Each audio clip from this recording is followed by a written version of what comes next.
राष्ट्रपति जी के भाषण की चर्चा के समय यहां विदेश नीति की भी चर्चा हुई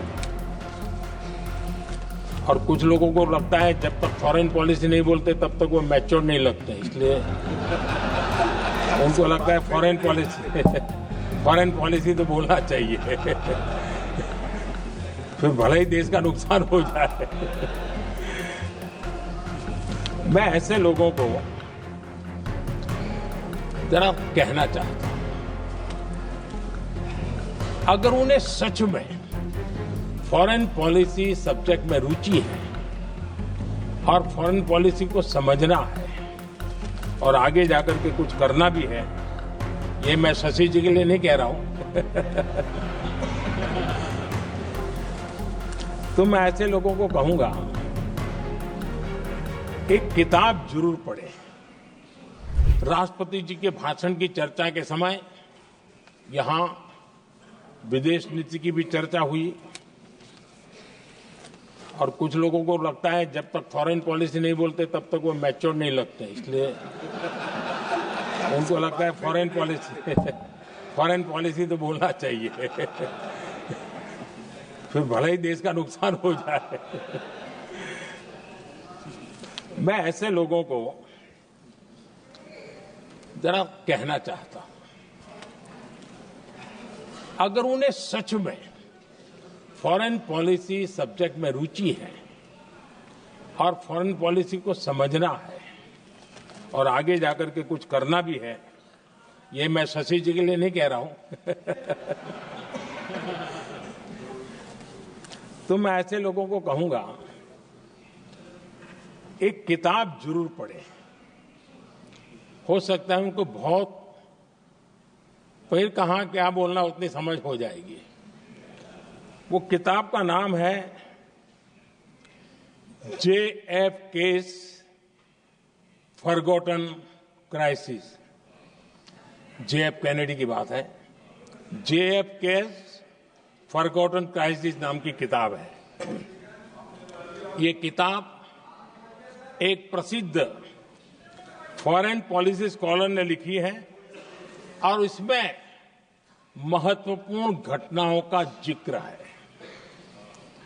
इस किताब में भारत के पहले प्रधानमंत्री और वो विदेश नीति को भी नेतृत्व करते थे।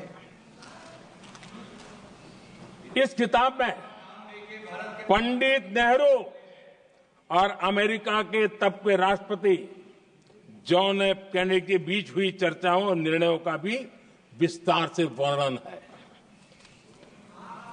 जब देश ढेर सारी चुनौतियों का सामना कर रहा था, तब विदेश नीति के नाम पर क्या खेल हो रहा था,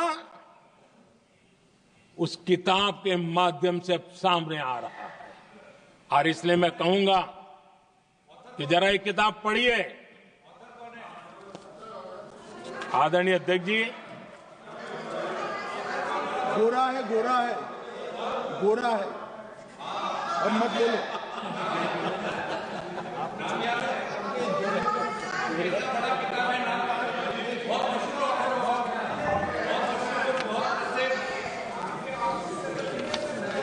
आदरणीय अध्यक्ष जी,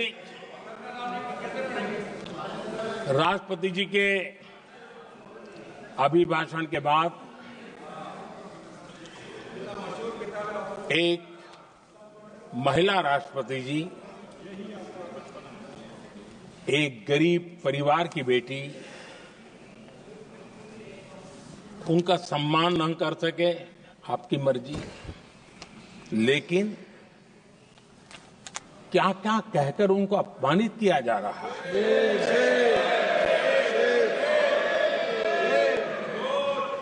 मैं राजनीतिक हताशा निराशा समझ सकता हूं, लेकिन एक राष्ट्रपति के खिलाफ क्या कारण है? क्या कारण है?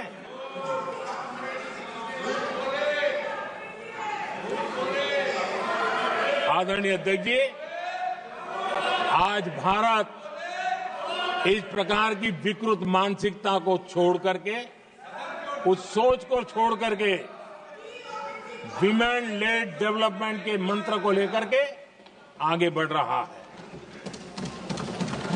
अगर आधी आबादी उसको अगर पूरा अवसर मिले तो भारत 2 गुनी रफ्तार से आगे बढ़ सकता है और ये मेरा विश्वास है। 25 साल से इस क्षेत्र में काम करने के बाद मेरा विश्वास और दृढ़ हुआ है। आदरणीय अध्यक्ष जी, पिछले 10 साल में सेल्फ हेल्प ग्रुप्स अब तक 10 करोड़ नई महिलाएं एसएचजी में जुड़ी है और ये महिलाएं वंचित परिवारों से, ग्रामीण बैकग्राउंड से, समाज के अंतिम पायदान पर बैठी इन महिलाओं का सामर्थ्य बढ़ा, उनका सामाजिक स्तर भी ऊपर उठा और सरकार ने इनकी मदद 20 लाख रुपए तक बढ़ा दी है ताकि वो इस काम को आगे बढ़ा सके, उनकी कार्यक्षमता बढ़े, उसका स्केल बढ़े। उस दिशा में हम प्रयास कर रहे हैं और उसका आज ग्रामीण अर्थव्यवस्था पर बहुत ही सकारात्मक प्रभाव हो रहा है। आदरणीय अध्यक्ष जी, राष्ट्रपति जी ने अपने अभिभाषण में लखपति दीदी अभियान की चर्चा की है। हमारी नई सरकार तीसरी बार बनने के बाद अब तक जो जानकारियां रजिस्टर हुई है उस हिसाब से 50 लाख से ज्यादा लखपति दीदी की जानकारी हम तक पहुंची है और जब से मैंने इस योजना को आगे बढ़ाया है अब तक करीब करीब 1.25 करोड़ महिलाएं लखपति दीदी बनी हैं और हमारा लक्ष्य है कि हम 3 करोड़ महिलाओं को लखपति दीदी बनाएंगे और इसके लिए आर्थिक कार्यक्रमों का बल दिया जाएगा। आदरणीय अध्यक्ष जी, आज देश के अनेक गांवों में ड्रोन दीदी की चर्चा हो रही है। एक मनोवैज्ञानिक परिवर्तन गांवों में आया है। महिला के हाथ में ड्रोन चलाते हुए देख के गांव के लोगों का महिला के प्रति देखने का नजरिया बदल रहा है और आज नमो ड्रोन दीदी खेतों में काम कर करके लाखों रुपया कमाने लगी हैं।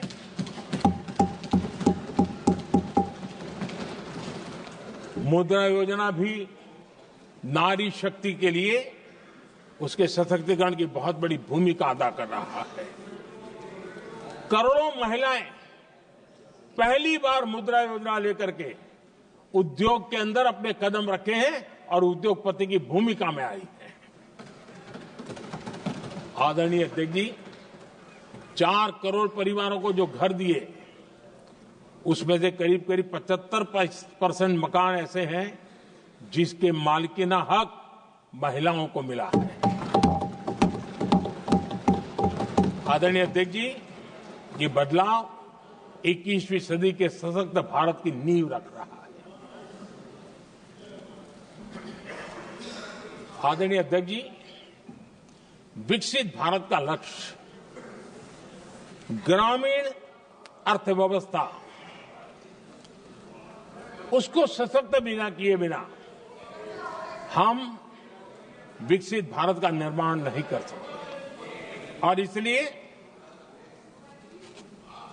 रूरल इकोनॉमी के हर क्षेत्र को हमने स्पर्श करने का प्रयास किया है और हम जानते हैं रूरल इकोनॉमी में खेती किसानी का बहुत महत्व रहता है। विकसित भारत के 4 स्तंभों में हमारा किसान एक मजबूत स्तंभ है। बीते दशक में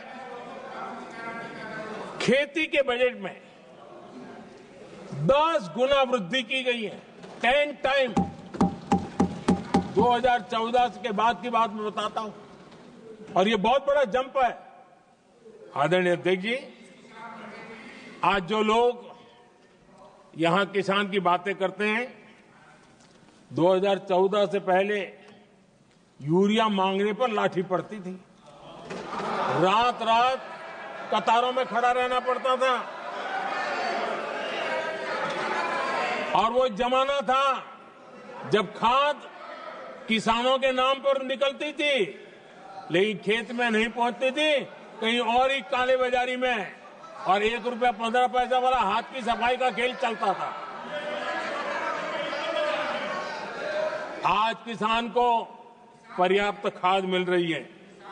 कोविड का महासंकट आया, सारी सप्लाई चेन डिस्टर्ब हो गई, दुनिया में अनाप शनाप दाम बढ़ गए, और परिणाम ये हुआ कि क्योंकि हम यूरिया पर डिपेंडेंट हैं, हमें बाहर से लाना पड़ता है।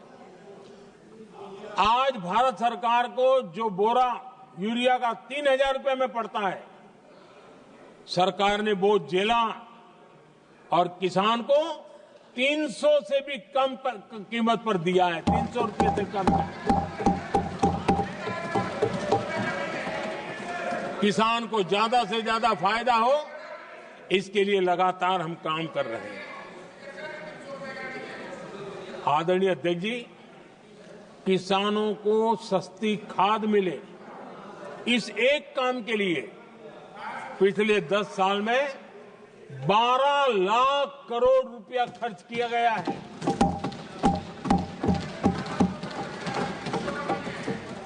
पीएम किसान सम्मान निधि, उसे करीब 3.5 लाख करोड़ रुपए डायरेक्ट किसान के खाते में पहुंचे हैं।